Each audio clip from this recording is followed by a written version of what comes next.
The fourth thing that I've learned since I started stacking silver and gold 5 years ago was some of the science behind the metal, or the metals, I should say. These are things that maybe I was taught in school. Gonna be honest, I didn't pay a whole lot of attention in school.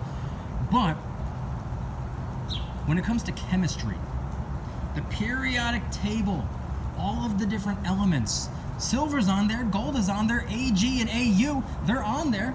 Technically, silver and gold are taught in school. They aren't taught about how they were really used. You learn about the elements. You don't really learn all that much about how important the metals really are. You don't learn about their intrinsic value. You don't learn about how they're used in all of these different industries. You're not taught about how silver, physical silver, is used in over 10,000 different ways. You're not taught about those things, but you are taught a little bit about some of the element features, some features related to silver and gold. For example, if you were to compare silver to gold, sure, they're both precious metals.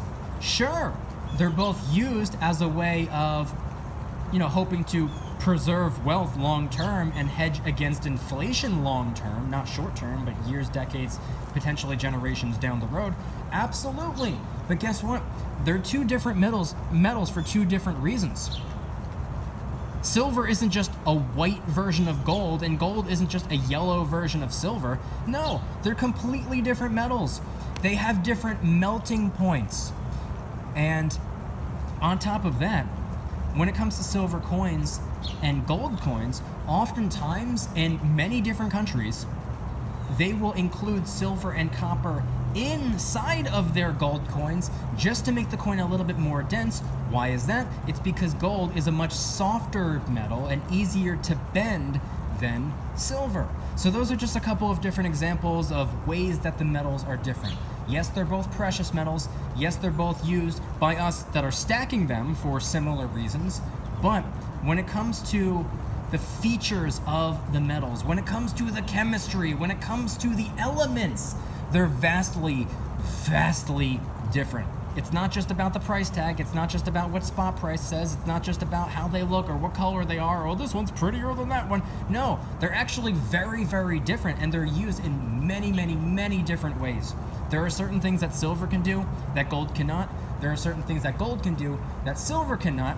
And when it comes to stacking, I like to say that I'm getting the best of both worlds by stacking both of them. So that was the fourth thing that I learned in my 5 years of stacking silver and gold.